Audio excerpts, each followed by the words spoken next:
Live. We're here at City Gate again tonight with the Main Point Women of Faith. I just have a quick announcement. Our lunches that we're doing here at City Gate the first Saturday of every month. We do have sign-up sheets here, or you can message me or Floyd or put it in the comments. Our next one is February 3rd. We're looking for ground beef. It looks like some shredded cheese, water bottles. So if you would like to donate any of those items, let us know. Or if you don't want to shop, you can donate money for us to buy the things that we still need. And if you would like to help serve a lunch, contact us. What we're trying to do is get us out and more outreach type of things to do. So looking for people to volunteer, and we would love to have any of you that are online to help. So just let us know about that. And for those of us here, I'll put these sign-up sheets on the back table there. So tonight we have Lin Moyer is going to share with us. So we'll ask her to come up. Hi, Lin. Hello. Thanks for being here tonight. Thank you. I just met her for the first time, so her story's all new to me too. So we're glad to have you, and I'm just going to pray, if that's okay. Please do. Yes. All right. Well, Father God, thank you for tonight. Thank you for everyone who's here, everyone who's listening on the Facebook Live. We thank you for Lin. We thank you for her willingness to come and share with us what you have put on her heart. So we just ask for your Spirit to guide her and your words to flow from her. And we just pray for open hearts, open minds, so that we can receive what you have for us tonight through Lin's story. So we just ask that you would take care of any stress or anything that Lin might be feeling, and that you will just take over and use her story in a mighty way. And we give you the honor and the glory for everything you're doing in her and through her. And we just thank you for her life and her story. And we ask these things in Jesus' name. Amen. Thank you, everybody. This is a brand new opportunity, and by that I mean my husband and I usually do these talks together. He has his opportunity coming up at the end of January. So our story, I like to just pretty much be concise. It's a story about hope. My husband and I have been married almost 46 years. I grew up in the Pocono area. I went to nursing school in Reading. This is long before computers. I graduated with a diploma and books and pencils and paper. And you know what, it's a wonderful profession. But as I was finishing my training back in 1977, my husband and I met. He happened to be a patient, and I was a student nurse, so that's how we met. So he's my best friend. We've been through a lot of up and downs, but we have stuck it out. We decided after I graduated nursing school, he was from more Berks County, and I was more Poconos, and he's like, oh, let's move there. So we raised our family in the Poconos and had our jobs. I've done all kinds of different type of nursing, but my favorite job, which I did, at the end of my career, was called PACU. So if you had surgery, I was the one who recovered you from your surgery. It was a amazingly wonderful job. I learned something every day, and no 2 days were alike. So, and I had really great friends there too. So my husband had also many different types of jobs. He trimmed trees, he drove truck, he did roofing, and at one point in his career, he decided to become a hairstylist. So he went to school while he worked as well, and he became a stylist, and he decided to open his own salon. So in our home in the Poconos, he had that business, and then I had, my work. So we have 2 children. We have a beautiful daughter named Rachel who just turned 39, and I have to brag, she has the cutest 3 kids in the world. I have Ella, who's 9, who I cherish because I watched her some of the time as a child, little baby, and there's just something so sweet about her. Penelope, who beats her, or, what's that saying? Go to the beat of your own drummer. That's Penny. I asked her at Christmas time, because Ella likes to read, and I said, honey, do you want a book for Christmas? She goes, to read? I'm like, I guess not. So she went with Barbie. And then Sawyer, who's 2.5, and he's this little blonde, blue-eyed boy. And they live in the Poconos, so we get to see them as much as possible. So at some point in my husband's life, and he had his own salon, you know, there's good and bad. It's in your home, and at the time we did our share of, you know, drinking alcohol and things like that, and one day someone came up to him and asked him if he enjoyed cocaine. And he said, yeah, I've done that before, it's not something that I, you know, really choose, and he had been presented with it. And that, as my husband very honestly says, was the biggest mistake. He spent 7 years battling that dependency for cocaine. It took over. And I mean financially, emotionally, job-wise, personally, spiritually, it was all he wanted. And they were really difficult days. I continued to work, of course. I mean, our house was an upheaval. It was very difficult. And I wanted everybody to think everything was normal, you know, nothing's going wrong here, let's just pretend. People knew, of course they knew. So, we struggled with that in a big way, and at the end, like I said, this is about 7-8 years worth. That's all he did. He barely slept, he barely ate, he just sought it all the time. So business went down. His clients noticed his behavior, and you know, on and on. So at one point he finally saw the light, and it took some time, but he did break that, and that became his way of taking care of himself better. Now realize he was in his early 50s, so he wasn't a kid. But what it did was it took time away from his family, extended family, his own family, and like I said, he pretty much lost his business. So he was working on himself. He liked to walk, run, and you know, just get outside. In the Poconos, there's a fairly amount of nice places to do that. And so one day, Ron decided to go for a walk, and that night, he didn't feel well. And I'm like, whatever, you know, it's winter time, you probably have a virus, let's just, you know, get some rest. So over that night, this was December 26th of 2009, he became very ill. He was super cold, he was very pale, he couldn't breathe right, and his consciousness was fading in and out, and I'm like, something's not right here. I'm like, you know, let me call an ambulance and let them come check you. And in my head, you're going to get a bag of IV fluid and come back home. No. So the ambulance came to pick him up, and as they went to get him onto the stretcher, he was mottled, and by that I mean very pale and going into shock. And I'm like, oh my gosh, what is going on here? So they get him to the hospital, which was very close, the one I worked at. And they kept asking me a lot of questions. He was very uncomfortable, couldn't breathe. They were going to put him on a ventilator very soon. And I'm like, look, I don't know what's going on. So as time went on, they flood you with IV fluid. They give you all kinds of antibiotics and steroids, and just trying to detective work, find out what is wrong. So in probably 4 hours maybe, they did a bronchoscopy. So they looked into his lungs, and they found something, an organism called pneumococcal pneumonia. And if you see TB at all, there's a vaccine called Prevnar, and it is a very virulent bug. It's not fun. And a lot of people get quite sick from it. In addition to Ron's getting this pneumonia, he also had no spleen from an accident many years ago. So your body didn't have much to fight with. At that point, I was there with my daughter, my son, and her boyfriend at the time, my daughter's boyfriend, and they said, look, call your family, he's not getting out of here. This is it. He had like 0 blood pressure, his heart rate was crazy, his temperature was 107. I'm like, okay. So they diagnosed what's wrong, gratefully. They put him on all the things he needs to be put on to fight it, and they actually can get him up to intensive care. So I'm like, okay, we're here.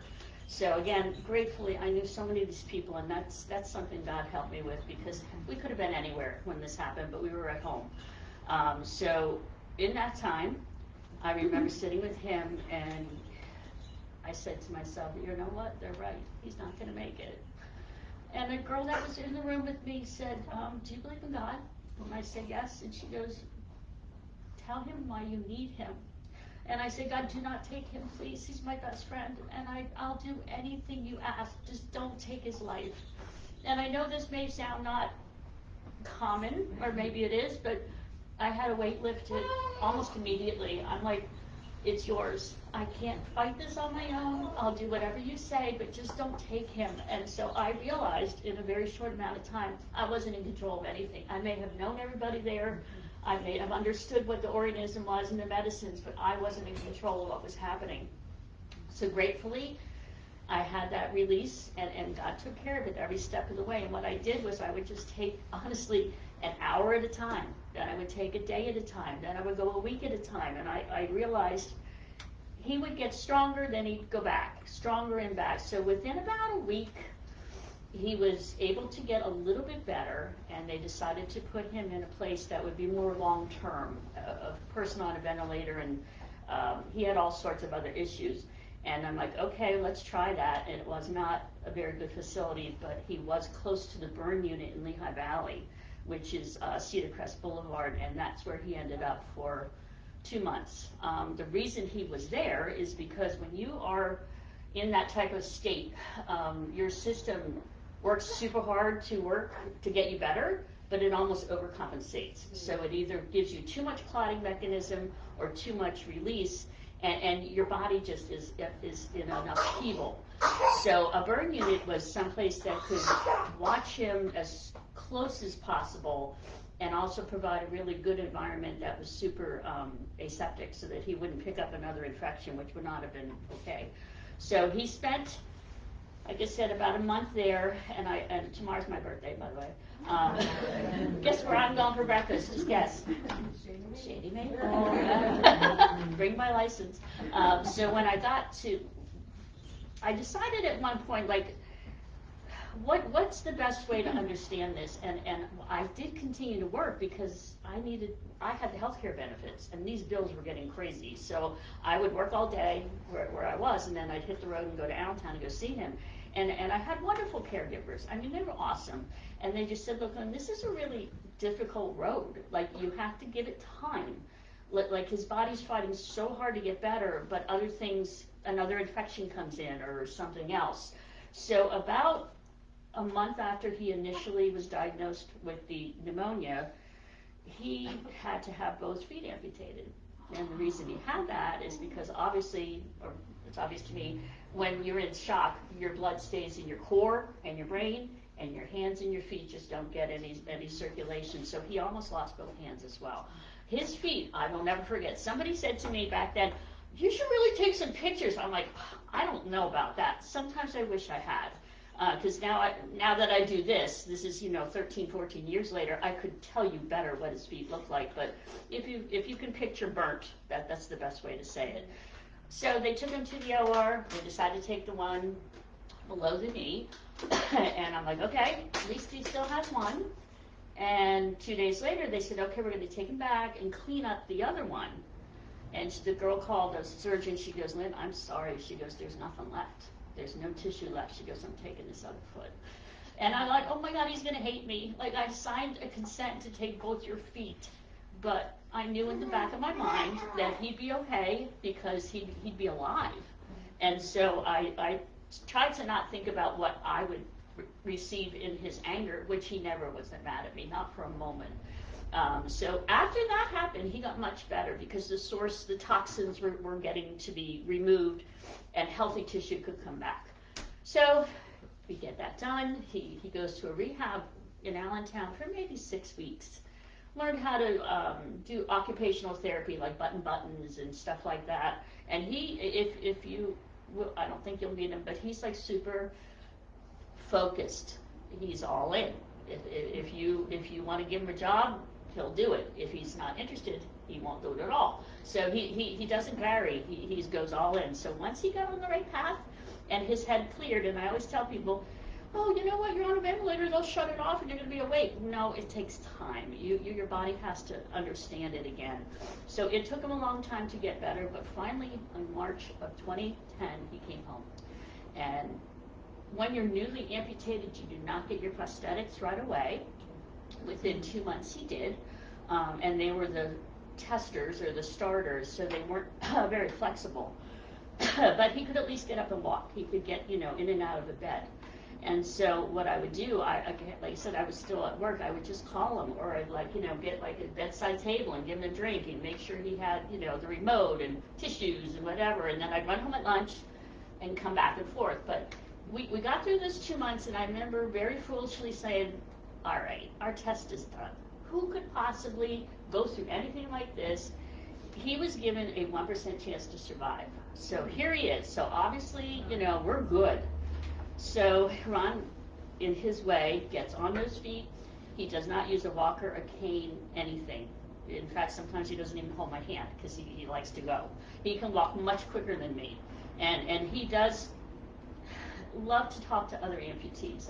That's a door that has opened for him. So here we are in 2010, and it's the summer, and he's getting around, and things are doing well. And like I said, I'm working, and we had a lot of support. And so it's Halloween, like November 1st. And I remember thinking, oh man, everything's like good. Like our family's here, Ron's getting better, things are so much better than they were a few months ago. So our son decided to go to a movie. So like I said, I had a daughter, Rachel, who's older, and then a son at the time was 20. And so I'm like, hey, drive safe, have a good time. And that night, because Ron could no longer do his business as a hairstylist, I had my regular hours that I worked, and then I would do what's known as on-call. So I would do 11 p.m. till 7 a.m. They could call me, and hey, come on in, could you do, recover this person's appendix and broken bone, whatever. And I lived so close, it was no big deal. I just got used to it. It was good money. I'm like, this is what it is. So this particular night, the phone rang, and it was like 2:30, and that was no big deal. I'm like, sure, I'll come in, no problem. So I stuck, my scrubs on, and I drive to the intersection. I'm like, oh, really? What is going on? There were lights everywhere, fire truck, cops, ambulance, all kinds of stuff going on right at the intersection. I'm like, oh, gee, am I going to be able to get through? And I explained, I was on a call, I needed to leave, and they were like, sure, go ahead. And as I drove, I saw a car over here. It was a red Mercedes. And then over here, across the street, was a vehicle on its roof. And so I'm like, okay, let me go to work. And it's like getting on 2:45 in the morning. And I'm like, you know what? Ethan at the time was using my minivan, and his car wasn't in our driveway. I'm like, he's going to have a rough time getting in. So I used my phone to call him, and I called 7 times, and he never answered.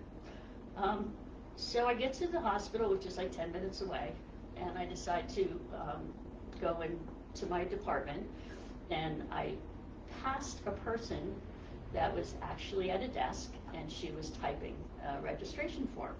And as I walked by her, she said my address. I'm like, what are you typing my name for, my address? She goes, well, who are you? And I had my scrubs and my ID card on. And I told her who I was. She goes, oh, you need to come with me.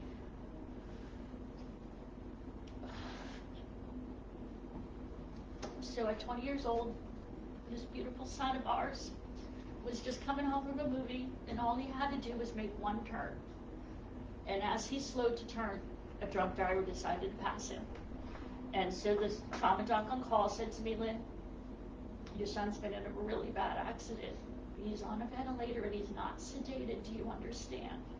And I knew that meant he had a fractured neck and head trauma without even looking at a report. How do you deal with that? You said something about how fair is that? We had just gone through such a huge thing in our family, and then this. So I called my husband and my daughter, and we needed to go down to Lehigh Valley. The hospital I worked at was a trauma center, but it wasn't as high of a level as Cedar Crest was. So for a long time, when I heard the sound of a helicopter, that's all I could think about. For a long time, as long as I heard trauma alert, it's all I could think about was that night. I did get a chance to see him. He looked asleep. There was no visible mark on him at all. So as this person, as I said, his name was Andrew, was drunk, his blood alcohol was 0.22. He was out all night. This was not his first offense. And like I said, Ethan was doing this. He was slow to turn, so he was barely moving. And Andrew's like, I'm going around him. And he flew around him, so the impact was severe. So that vehicle over there, as I left the intersection on its roof, was Ethan. I did not know that at that time. I'm really grateful for that. We get him to Allentown. He went in a helicopter. We followed, and to make a long story short, within 11 hours, he was declared dead. I miss him so much. And the point of my story, forgive me for crying so much, is that this can happen to anybody. Ron and I really had to fight to just survive in the beginning. We were given so many wonderful people in our life, so much love, and so much faith, and so much caring. And I guarantee you, if you've ever had to help anybody through this, those things mean everything. We always talked about him. We always kept his things out. We keep his pictures out. We laugh about him. But he's not here. And he, to my heart, he is with Jesus, and I will see him one day. I don't know when, but I often think sometimes it'll be sooner than later. But my point to this is don't give up on people. Don't even think about not talking to them or being angry with them, because this night happened like that. Is like that one verse in the Bible about a vapor. You're just gone. It takes so much time to try to analyze it and figure it out, and in the end you can't. If I had a nickel for every time I said, God, why did you take him? Couldn't you take the drunk driver? Couldn't you let him die? And you know what? It doesn't go that way. It's not the way God planned it. I will add two wonderful things about this story. Ethan was an organ donor. I, being a nurse, you would think that would have been one of the first things in my head. It was the furthest thing from my head. All I could think about was, I'll never see him again. I'll never talk to him again. So when he was declared, and if I could be brief about how they do that,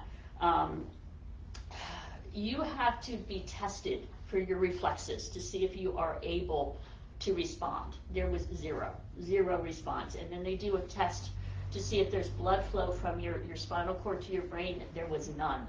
So there was absolutely no chance he was going to survive. Once they make that declaration and they give you a date and a time, then they can proceed to the next step, let's say. And that next step was the Gift of Life, which is a donor program from Philadelphia. Ethan was 20. He had his license, his driver's license, and he did have organ donor on his license. So we honored that, and I often think we would have done it anyway. Trust me, 20-year-old, perfect health. He was able to donate 9 solid organs. Tissue, your bone, and your vessel. The only thing they couldn't use was his corneas because of the head trauma. The blessings we have gotten back from that are so numerous. Yes, we've met recipients. We heard from everyone in the first probably year and a half by letter, and then we were so interested in meeting them. So we did meet a lady who got part of his liver, and we met a lady who got his lungs. And then, believe this one, at 4 months old, there was this little girl in Bucks County who was in total liver failure. She had been the color of her shirt. Like the mommy said, she looked like a pumpkin. First kid of this family. And so she was at CHOP in Philadelphia, and they said, you know what, her liver's totally not functioning. You need to get her on a transplant list. She went on the list on October 31st, and Ethan's accident was November 2nd, and he was a perfect match.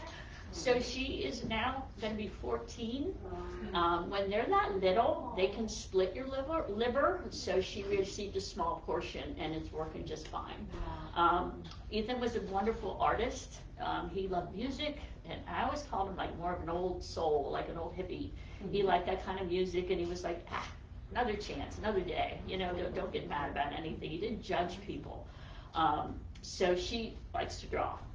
I don't know. I think that's cool. So if I could share this other part, you know, I had a lot of anger towards the person who hit him. Ethan was 20. He went to a community college. He was an extremely good drummer, and he was going to go to a school called Berkeley. I think it's in Boston, which is music. And so he was in our hearts that he was either going to be a musician or a teacher or something. So to have everything just stop because someone's very selfish decision to drive drunk stopped everything. It takes time to not be angry about that and not be bitter and not, like I said to God, seriously, couldn't you really keep in mind, he's a good kid, he's gonna make the world better. Couldn't you let of course the other person wasn't hurt at all. So in time, Ethan was actually killed. It was called vehicular homicide. So when in the state of Pennsylvania, the person who hit him, even though he had previous offenses, including DUIs, was sentenced to 3.5 to 7 years. And so most people in those situations may serve about 5. He did serve 5 years, the offender, different places in the state. Those days are so hard to think about. You do have to go to court. You do have to listen to what the judge has to say. You listen to, sometimes the person's apology is genuine, sometimes it's not, but it's a rough day. And then the judge decides the sentence. So 3.5 to 7 to me was like, seriously, that's like a day. So in the big picture though, you can't change that. And so I had to just keep thinking, okay, he's going to get there, and hopefully he'll do better. You know, like there are different programs in prisons, and you can, you know, become sober. Right. And so after 5 years, excuse me, he was granted parole. And so he came out, and he did his 2 years to finish his sentence. And believe me, thanks to God and only God, and many friends and family, we were doing so much better. And so we're like, you know what? We can't get Ethan back in any way, shape, or form. How must it feel to be Andrew? How must it feel to be the offender? If God chose him to have 20 years on this earth and then pass in that way, God also chose Andrew to meet at that moment. So what do we do with that? So I said to Ron, I have his address. I'm going to send him a card. And so I sent him a card probably, I don't know, months went by and no answer. All right, I'm going to send another one. So all I said was, hey, you know, this is Mr. and Mrs. Moyer. You know, our family is doing a lot better. You know, I know this has been, you know, obviously a trial for all of us, but, you know, let's get together. I really just want to talk to you. And the reason I did that is because I've never known anyone who's been arrested or been in jail or a state correctional institute or anywhere. And I kind of wanted to imagine what it was like and tell me what your day is like and are you doing better. If I could add one other thing, Ethan was 20, this man that hit him was 22. He was a valedictorian and had gotten a free ride to Penn State for engineering, so he was not a stupid person education-wise. His choices to drink and drive were stupid. Also, when we finally did meet him, which was in summer of 2018, it was probably one of the more awkward things I ever did in my life. We were sitting at a table, our daughter went, Ron and I, and he was there, Andrew, and he immediately apologized, and I wish I could take your pain, and, you know, I wish this never happened, and all that came to us like we hoped it would. Rachel, our daughter, didn't quite see it that way. She thought he was being rather manipulative, and you know what? She was right, because within a very short amount of time, we realized that he was drinking again. He had yet another DUI, and so all those made-up promises to do better ended up to be zero, and that's very sad. But I think if he had been treated somehow, some way for his alcohol issues, maybe he would have been doing better, but he never recognized them as a problem, nor did he recognize this as anything but a bad day. I mean, come on. Could you sit with anyone that you hurt, let alone kill, and then do it again? And so we really struggled with that. We even went with him a couple of times to like a group like this. We were at a church youth group. We went to a prison. And I'm like, hey, this is some story, okay? We've got the offender, and then you've got the victim's family. So pay attention, and let's hear what's going to go on here. And those days went okay, but, you know, God stopped it really quick, too, because he realized that we needed to know that Andrew was lying and that he continued to drink. And so, yes, he got another DUI. Yes, he went back to prison because then the charges get higher because now you're a felon and now you're a felon DUI. This part of the story is very disturbing. While he was in prison, and this is not around here, and serving the time for the latest DUI, he decided to phone his niece. His niece at the time, when he got to know her in a way he shouldn't have, she was only 13, and he assaulted her. And he decided to call her from prison, which prison phones are recorded. And so when he called his niece, who was a few years older than that, they had several years together in a relationship, and he wanted to reestablish it. And she's like, no, I can't do that. And she ended up telling her mom. They investigated him, arrested him while in jail for the sexual assault, plus retrieved his computer, which had a ton of child porn. So that direction was nothing I could have guessed, but I remember praying to God, please, let justice be served. I don't know how you're going to keep this guy where he needs to be. Well, he found a way. I mean, I had no idea he was going to go in that direction. My whole point to that part of meeting him, though, was to tell him we forgave him for what happened. I am never going to forget it. Never for a million years will I forget that day. But I will forgive you for what you did. But please promise me that you'll do better. Please don't drink and drive. Please get a job. Finish your education. Get married. Do something with your life. And none of those came true. So when all this happened, we decided to break the relationship, and we no longer, I have not heard from him, nor do I intend to. I pray for him. It's a brief prayer because I don't know how, but I just say, God, you know the answer for him. You know where he's going to end up. You know what his destiny is, and I do not. But I pray for his parents and whoever might have been his friends and the terrible choices that he made. When we talk, though, in state correctional institutes, we want to make understanding of the gentleman. Plus, we've been to Muncie twice, which is female SCI correctional institute, kind of like by Bloomsburg. It isn't about judging him. It isn't about, I'm better than you. My husband was a mess. I mean, a total mess, and I am a classic enabler. I did everything I could to let people not know. I made as much money as I could so he could buy what he wanted and keep it quiet. So I did just as much wrong. But when it comes to this here, I can't change what happened. All I can change is who I am. So I decided to, like I said, Ron had surrendered his life as well when he was at a rehab, or physical rehab, not drug rehab. When he realized he was amputated, he's like, God, I cannot do this.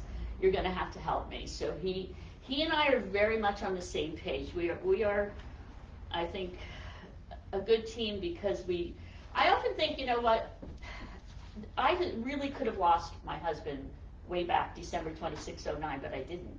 But I did lose him in 2010. Who wants to make that choice? Nobody. I could never choose between two people I love that much. But God did. He made the choice, and he's helping guide me every single day. There's not a day I don't think about praying for strength and praying for wisdom. Help me understand. Help me to serve you better, because none of these things that I talk about could be anywhere possible without God. And I feel badly when people don't understand that and they try to walk the walk without it, and it's super hard. So my husband will tell me, I'm almost done, doesn't matter where I go, grocery store, Walmart, gas station, I will meet someone inevitably that has something going on. You can feel it. You can feel either they're sad or they're upset or whatever. I am very free to talk about Ethan. I will tell anybody who's delivering a pizza, you're not drinking and driving, are you? Like, please don't. That's just stupid. You in this day and age, too, with Lyft, Uber, and everything else, there's no reason to do that. Now, sadly, at the time of this accident, those things weren't as popular. And where Andrew was going to drive from the bar he was at to his home was a distance. And he was so drunk he didn't even have the right road. And so, like I said, with the blood alcohol at 0.22, he was quite intoxicated. He claims to not remember, and that may be very true. What we did also do, and I share this with some groups, not everybody, but we decided very quickly to take legal action against the bar because somebody served this young man. He was there from 9 in the evening till 2 in the morning, and like I said, you don't get to blood alcohol at 0.22 by having one drink. So we did hire someone to help us through that, and it helped me understand to, again, give that to God. The accountability needs to be someplace else. I can't shut down the bar, but I can have on record that they were accountable. When we talk to prisoners or anybody, all I want people to understand is this can happen to anybody. So don't lose a chance to tell the people you love how much you love them, and know that God does protect us. And even though you're in this horrible time, I mean, I think of that. When Ron was doing all this really stupid stuff, God was still there. Mm-hmm. And so if he was there in those times, he helps us through these too. And I am a steadfast believer that I will see him again. Every now and then somebody will say, really? You believe that? I'm like, absolutely. Like,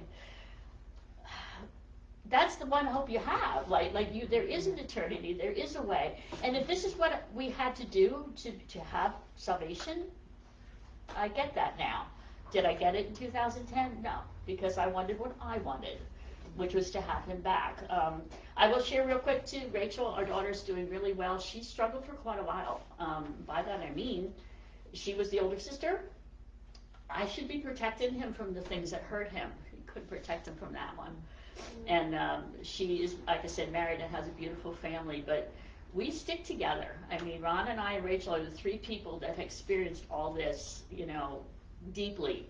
So I hope other people who have gone this route understand how much God matters and how much prayer matters. And I hope I haven't gone too far, and I'm sorry to sniffle and cry. I can't help it. That moment when they told me what was wrong, it's like it happened yesterday. And you know what, too? How come you only get 20 years? It's not up to me. I'm grateful for the 20. I've met people whose child died at 2, or they had a stillborn, or so you have to put that in perspective. But I cannot wait for the moment I see him again. And I really appreciate your patience, and sorry for my crying. But thank you so much.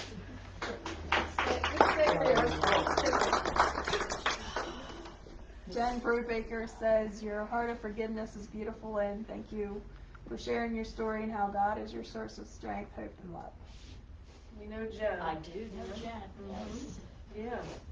Wow. Well, does anybody have any questions, encouragement, anything? That was quite.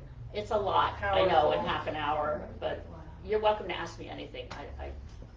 I do usually have my buy one, get one free husband here with me. But he'll do well when he comes, well, too. And that's what I was going to say. He's going to be here at the end of January. The last Saturday of January. Yep. So if you want to hear her husband's story, he'll be at the Main Point Men's Group. Right. And you can either watch it live, watch it on Facebook, or the next day it's usually loaded to our YouTube channel. Oh, okay. So, yeah, that would be great. That helps, because sometimes you're not sure if you remembered everything right, which I think I do.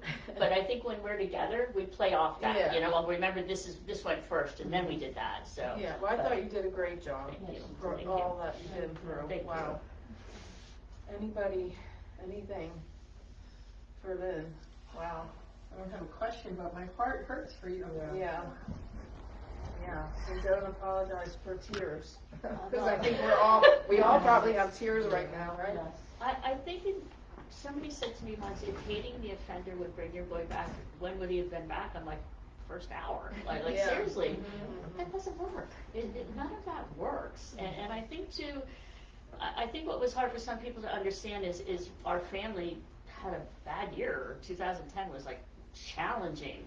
And many people are like, now wait a minute, if your husband just came home and now he's a brand new amputee and your whole life changed, how are you going to handle this? But I always tell people, I think that step of just taking it a day at a time, trusting God. I used those same things when Ethan passed.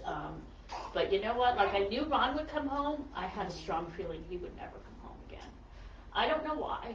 I just knew when I tried calling him and there was nothing. I'm like, something's not right here. Something's not going to work out.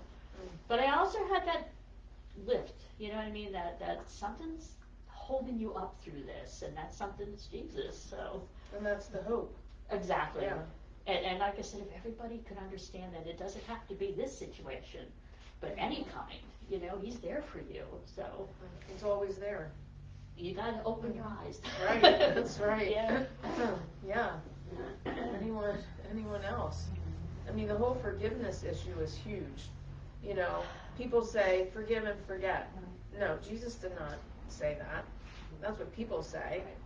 You can forgive, that doesn't mean you're going to forget. I thought Andrew would take it like I wanted him to take it. No. I thought he was going to be employed, Remorseful happy, and- married, never drinking again, and when he fell again, I'm like, all right, but I don't take away my forgiveness part because that takes the weight off me. Right. And Yes. so many people, when we go into prisons and we tell that part, they're like, sometimes you have to understand that when guys get out, they return back to their old friends. And their habits start again. He goes, you may not want to, but you do. Yeah. So. Yeah, and, you know, talking about Andrew, what was his past like? Oh, I often wonder that. You know what I mean? Like, what was he through? What kind of trauma had he had earlier in life that is feeding that alcoholism and also the porn Right. Obsession or addiction, Right.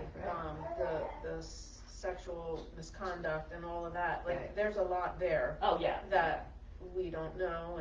And you can't, like, I always say too, when we did meet him, he was an awkward kind of guy. Like, Ron and I are open books. We'll tell you anything. We love to talk. He was very inward about things. He was very awkward. He needed to contemplate things before he answered them. So it wasn't like the conversation forever easy, but it still gave me a little window into who he was. And sadly, I think, and this is something Ron would agree with his parents. Oh, well, that's done. Let's move forward. No, you have to be accountable for what you did. Wow.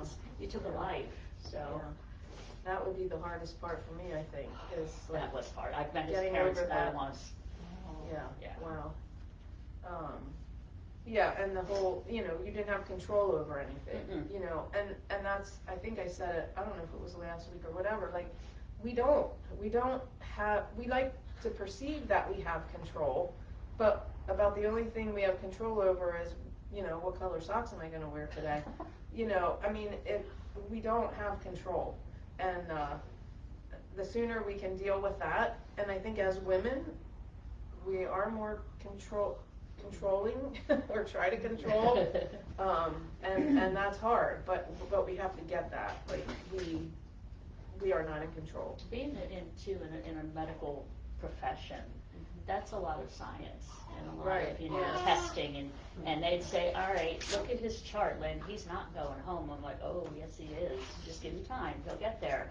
And yes, it took time. Yes, he was on dialysis. Yes, he was on a ton of medicines. Yes, he was on a ventilator. But if you ever meet him, you would never know any of that. And he had a 1% 1% survival. chance. Yeah. So Wow. I That's often think of, definitely God. you know, people, I've heard on the radio, did you ever observe a miracle? He is the miracle. Yeah, I would He's say. absolutely, and so when I would say that to my friends, coworkers, doctors, he's coming home, they'd, let her think that.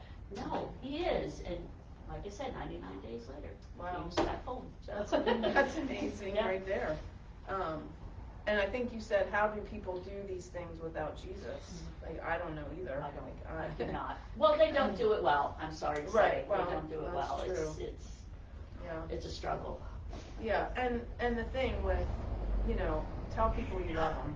Yeah. Like, I learned that 2005, I lost a lot of people in my family, and it just is like, say it, you know, don't hold back. Right. Like, you don't know.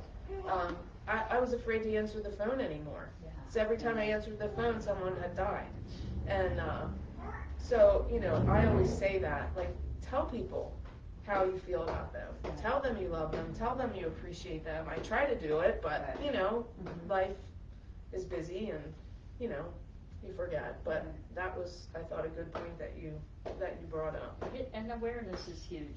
I like to tell people, you do not have to drink and drive. If you want to have a drink, that's fine, but don't Right. drive. Yeah, Second of exactly. all, the donor part, being an organ donor was a huge part, and just awareness of the fact that anything like that can happen to anybody. Right. Not that you should think every day that, a disaster is coming your way. I don't mean that, but it can happen. Yeah, and just the awareness. Yeah. Just like remember, Yeah.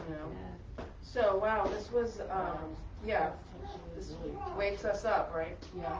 Yeah. Anybody, anything else before we sign off? I'm thinking through like your 2010, how it started with everything with your husband, Right. and like how that took you on a faith journey, like seeing miracles. Do you felt like that built your faith up then to have such a tragedy, Oh my gosh, or do you yes. feel like you felt like you're hanging on by a thread and now I can't even? I was so grateful he was back. You know what I mean? Like, I was so grateful because we are best friends. I know that's a word people like, really, but we are. We do everything together and we lean on each other. So I could lean on him and he could lean on me. His moment, he just had this like beautiful light in his vision that it was going to be okay. And I'm like, for all the stuff you used to do, this is who you are now? Like, really?